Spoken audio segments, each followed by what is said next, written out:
Mehet akkor a kérdés? Lehetne egy pártkérdést ennek feltenni? Pártkérdést ennek fel lehetne tenni? Természetesen. Akkor bemutatom, hogy Máté Tamás vagyok. Az Egységfront mozgalomnak vagyok, jelen pillanatban csak az adménynek, szíveség változni fog. Én azt mondtam öntől megkérdezni, hogy tisztában van vele, hogy 2012. január 1-től jöttek a parlamentben a képviselők, mert hogy egy új államot hoztak létre, ami bábállamként funkcionál, és gyakorlatilag nem lettek megválasztva a képviselőségükre. Ez bizonyítani tudom, senki nem tudott még megcáfolni másfél év alatt, semmilyen jogász.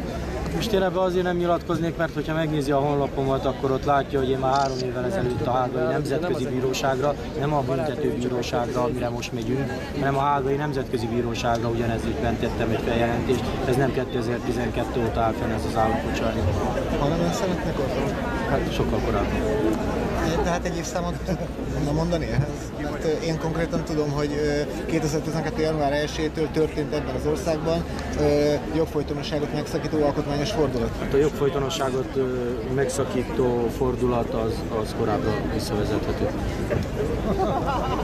És az nem 2012, most is történt egy álfolytonosságot ismét megszakítottak, tehát ez sokkal korábbra visszavezethető. De most ez nem ezzel függ össze, tehát most inkább... A rendszerváltásról beszélt, és a népről beszélt többször, és igen, de nem politikai rendszerváltásról beszéltem, hanem arról, hogy az állam eltávolodott attól a funkciójától, amiért az emberek létrehozták az államot. Mert az államot az emberek azért hozták létre, hogy képviselje a közös ügyünket.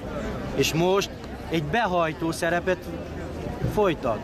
Tehát most én ilyen politikai irányzatokban nem mennék bele, mert nincs itt ennek a helye, de nagyon szívesen, ha eljön az irodánkba, akkor én nagyon szívesen kifejtem erről bővebben a véleményemet. Most öntől kértem a 10 percet, és akkor ezt nem tudja ezek szerint megválaszolni ezeket a kérdéseket. Elvették a néptől az önrendelkezéshez való jogát.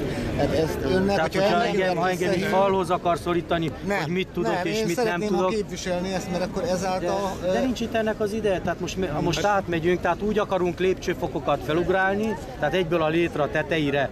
Tehát az embereknek annyit kell mindig elmondani, amennyit be tudnak fogadni és meg tudnak érteni. És ezt mutatja az eredmény, hogy jó úton járunk. Tehát mindig vannak olyanok, akik kicsit türelmetlenebbek, és egyből a a tetejére szeretnének, tehát megvannak a lépcsőfokok, mindannyian okosodunk, mindannyian tanulunk, és elérkezik az idő. Tehát köszönöm, hogy ön azt mondja, hogy én ezt nem tudom, hát ez az ön véleménye. Én nem mondtam, hogy nem tudja. Az előbb mondta, hogy hát akkor nem.